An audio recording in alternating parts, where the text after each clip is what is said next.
John, how you doing? Here we are, the 30th of January already. The month's almost gone. Hey, What's Greg. going on? Not much. We took a little trip earlier this week to Louisville, Kentucky. Yeah, what you guys sat down? I understand with the IPA. How'd that all go? It went fantastic. We did go. We spent the entire day of Tuesday and Tuesday evening in a social event with the IPA. We were very fortunate to be able to bring our entire negotiating committee, our ENFA representative that helps us at the table, our legal staff, and of course Jose. And we were able to meet their executive board, their negotiating committee, and their legal and EFA counterparts. So it was great to put some names with faces, to take a tour around the facilities. The IPA's got outstanding facilities.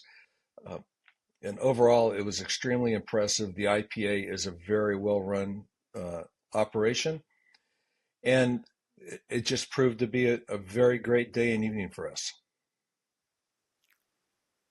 Is this going to be a one and done type of event, or are you guys planning on keeping in touch and maybe meeting again? We're definitely going to keep in touch. So we're intertwined a lot. Our MEC and the IPA, we've got a history of mutual cooperation, and we have a lot of the same challenges, whether it's at the bargaining table or it's within the cargo industry or the industry overall. We have a lot of very similar issues that we deal with, and because of that, our our discussions were really productive and informative. And I think absolutely that if we work together, we can continue to strengthen both our MEC and the IPA because we're the preeminent cargo pilot unions out there. And I absolutely think there'll be more conversations. They'll probably come to Memphis next time. Well, that sounds great. Sounds like you guys had a very productive time in Louisville. We did. The other thing I just saw was your negotiating update from Right. yesterday. Apparently, we now have a date with the NMB. Yeah, so we just found out about yesterday afternoon, and we put the update out immediately. So the NMB has directed a change in mediators, which is certainly the board's prerogative to do that. They've assigned uh, Mr. Littleton to be our mediator. He's familiar with our property. He's worked on this bargaining cycle with our union, not with our committee, but in the past. So we look forward to it. We're going to go meet with him in Charlotte, North Carolina, on the 11th of February. So between now and then, we're going to sit down and work on our presentation, which is a very easy presentation to give because the purpose of this is a status update, and it's for us as a committee to get to know Mr. Littleton and explain to him, hey, here's our bargaining positions. This is how we came up with them. Here's the history with why we came up with them. We're going to spend a lot of time also with Alpa's ENFA explaining to him where the industry has gone, both within the cargo and the overall airline industry, how we rack and stack against them, and and also FedEx's profitability. So we think we have a very compelling story to tell, and we look forward to doing it. Now, naturally, because not naturally, well, actually, it is naturally the way it flowed because we have to have that status meeting. Those dates for February 4 through 7 in the protocol agreement, which was with the previous mediator, those dates have been canceled. We'll have some dates after that. After our meeting, the company at some point is going to have their own status meeting with Mr. Littleton. And again, we're very excited about this. We think we've got a great story to tell, and we're going to be able to back up our positions easily. It sounds good, I'm sure right now let's just plan on having a meeting after you have a chance to sit down with Mr. Littleton on the 11th for Right, another one of these unscripted. right. Yeah.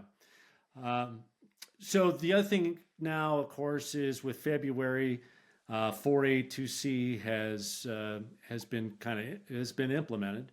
Your Right. thoughts on that and overmanning or whatever you're hearing from the table? So we haven't been back to the table, as everybody is painfully aware of.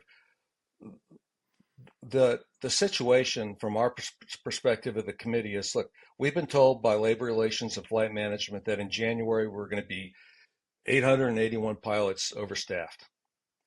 And now we're entering into 4A2C, and there's going to be an associated degradation of some people's monthly guarantees, not everybody's, but some of them are down as low as 58 hours to 45 minutes. We were pretty clear with them that we thought this was a huge mistake going into C, because it makes things more difficult to do at the bargaining table as we represent our pilots. Our pilots have completely run out of patience. We have said multiple times that what's going on here, we don't believe had to happen and is causing generational damage. And so I'm hearing quite a bit, especially among the lower half of the seniority, that some of our pilots are starting to look elsewhere, and in fact are starting to leave. That's totally understandable. It's regrettable. We wish that wasn't the case, and we would love for our brothers and sisters to stay here with us and see this through.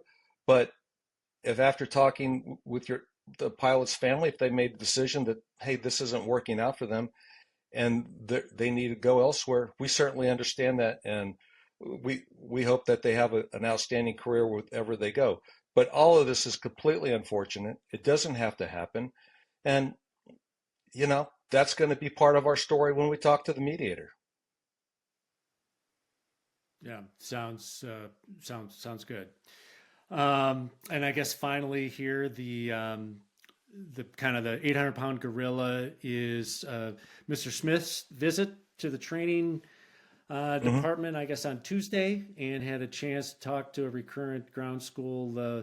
What were you able to find out about what he said, his comments, and his visit overall? We were made aware of that. A few of us talked to a few people who were actually in the room to gain their perspective. Uh, that's really fortunate for them that they got to interact with Mr. Smith. Not very many people do, and I'm glad they got that opportunity. All I can do right now, though, is be concerned with what goes on the bargaining table, and I can just tell everybody that our committee will be ready to go. We're ready to go right now. We are ready to reengage and to solve this. Uh, we believe that our pilots have earned a contract that is on par with their peers, both in Louisville, Kentucky, and throughout the United States at the legacy major carriers. Very good, very good. Yeah. Well, this has to be one of our shortest unscripted. I think we're under 10 minutes, and that's exactly what it needs to be, just given the current state of Right. affairs. So, John, let's plan on talking after the 11th, after your chance to meet with Mr. Littleton, and we'll get an update from you then. So, until then, thanks again for all your hard work, and we look forward to hearing from you again after the 11th. Thanks, Greg. Appreciate it. Have a great day. Thank you. You too.